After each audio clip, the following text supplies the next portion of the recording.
Welcome back to movementprofessional.com. So one of my clients is status post ACL reconstruction, having a little difficulty getting terminal knee extension, which means just being able to fully straighten the left knee, the surgically repaired side versus the other side. So it's very important to be able to get that full range of motion, or it kind of just throws off everything up the kinetic chain. Your hip's not going to be able to extend the same way, and so everything else will be a little different. Otherwise, he's doing great, so he's going back to college. I just wanted to give him a home exercise program. I figured I'd put it out for anyone who's got a similar issue to work on. All right, so the first thing that I want him to do is do some soft tissue work around all the muscles that basically surround the knee, just to kind of loosen that up. But much more importantly, I don't know that we're going to be breaking down scar tissue or whatever the theory is that goes with myofascial release, but it gives some feedback around some of the quad sets that he can do to try to gain terminal knee extension. So I'll just show briefly each one, but typically we're going to go 2 minutes on each thigh in every position. So we're going to work on the anterior thigh, which would be mostly the quadricep. All right, but again, the key is not just rolling and massaging. It is find a spot that's tender, and the tender spot is not so much necessarily the most restricted spot, but it's the spot that's going to give you the most feedback when you tighten the quad and try to create terminal knee extension. So if I contract the front of my thigh, I'm going to create terminal knee extension, and then if I release that and bend the knee, I will stretch out the thigh. All right, so the key here is that we're doing a lot of quad sets while we have some extra feedback from the front of the thigh.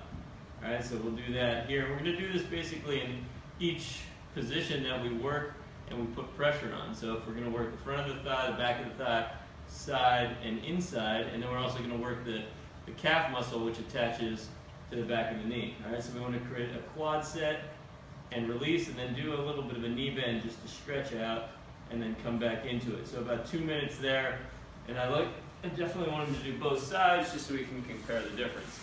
All right, so since we have the foam roll out, then we go to the back of the knee because the gastrocnemius muscle attaches to the back of the knee. So if you're in a slight knee flexion, the hamstring tendons as well as the gastrocnemius tendons or calf tendons are going to be shortened. They're just going to be in a state of shortening, and it's relative to how bent the knee is.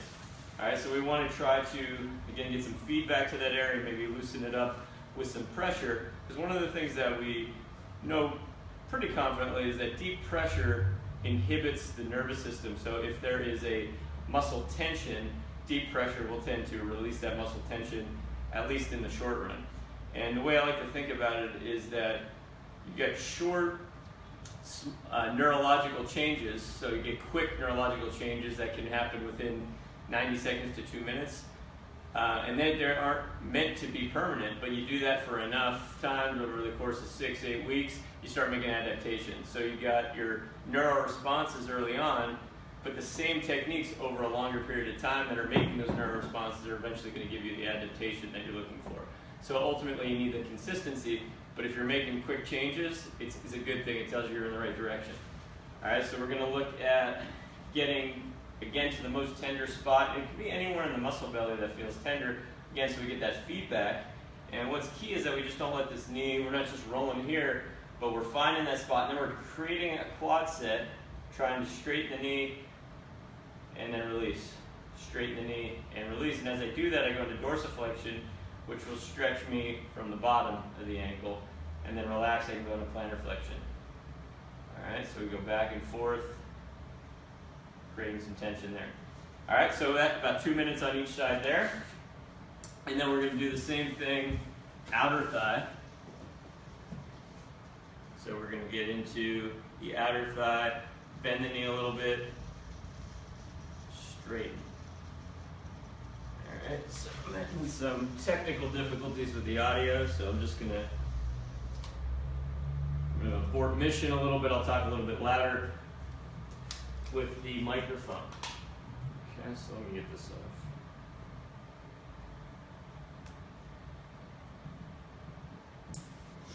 All right, so continuing on that path though, we're going to get into the outside of the thigh. So now we look at not so much the iliotibial band, which we all think, we're not going to make much change to that, but we can think of the iliotibial band as a bridge or a septum between the quad, the anterior thigh, vastus lateralis on the outside, and the lateral hamstring, which is going to be more of your biceps femoris. So we want to explore front, back to see where, again, the more tender area is. Makes more sense to go closer to the knee.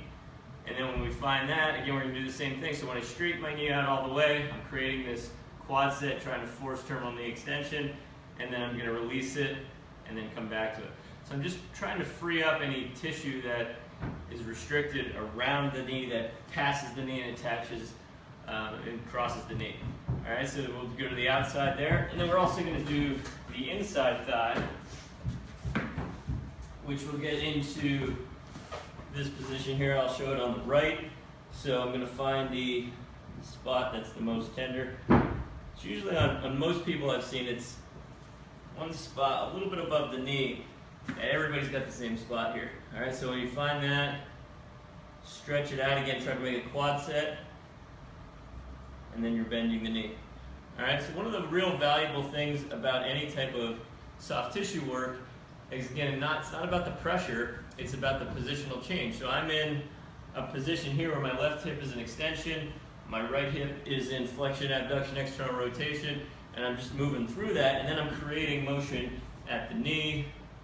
All right, I'm in a sort of plank position, so there's a big difference between just sagging here and kind of coming up and turning the abs on a little bit. All right, so you get to feel, get all that feedback from the pressure here and get to move around it. This is very valuable. All right, so we were hitting all those spots. So we got front of the thigh, inside, outside, calf, and then we won't do the back of the thigh with the foam roller, but we're going to use a tune-up ball, and then we're going to find the hamstring. All right, so, and find again a spot somewhere midway down that gives some feedback. So when you try to kick up and straighten the knee, basically like you're doing a leg extension, and you can kind of get into the quad here, stretching all the way back here. All right, so the way I like to think of this is sort of like a parking brake that you're putting on this leg extension back here, so then when you release that parking brake, everything should free up a little bit. All right, and that's how it should feel. So if you're back here and you're kicking and there's no resistance to it, it's not going to be a very valuable technique. All right, so we want to go middle of the thigh for about 10 reps. Then we go inside towards on the hamstring tendon on the inside for about 10 reps, and then we're going to go outside for about 10 reps, again doing both sides. All right, so that's the soft tissue work around there. So after that's freed up a little bit, it's really important to look at reinforcing any changes you've made. All right, so what I'm going to have them do then is get the body into a fully extended position, a la Braveheart, in the rack position. All right, so it's the left knee that's the problem. So we can get a sandbag or anything that we can hold there. Get a heavy kettlebell that holds you in place, and then you're just trying to reach. Now the benefit here of locking the arms in with the kettlebell is that you get feedback from the ground. So if I didn't have my arms here and I was doing a pelvic tilt, my arms can move wherever they want. They're now stuck in place here, all right? And then I'm able to create different change. So when I do a pelvic tilt, I can feel that I might get a little bit more of a stretch in the chain here. And then the whole time, I'm trying to do quad sets with the weight of the sandbag coming down and giving me a low load stretch. So I get a little bit of a passive stretch, and I'm going to add active range of motion to that while I do my quad set.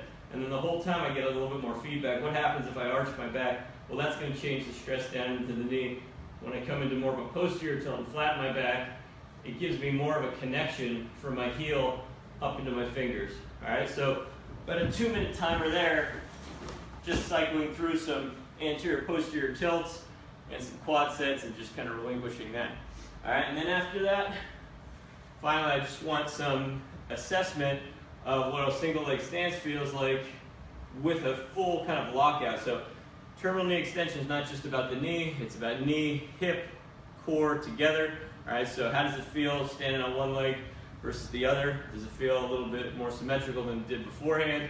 And then taking any of the changes that we made from the soft tissue standpoint and mobility standpoint, and then trying to reinforce it with more complex movement, such as a single leg deadlift, looking at balance. So a good test would be coming from a march position to a single leg deadlift, hanging out down here, seeing if you can floss it out, coming back through, do 10 in a row without putting this foot down, and then check it out on the other side. There's likely going to still be an asymmetry, but it's nice to check as a test retest. All right, so that's one of many things you can do for somebody who's missing terminal knee extension as a home exercise program. Hope that was helpful. If you have any questions, you go to movingprofessional.com. See you next time.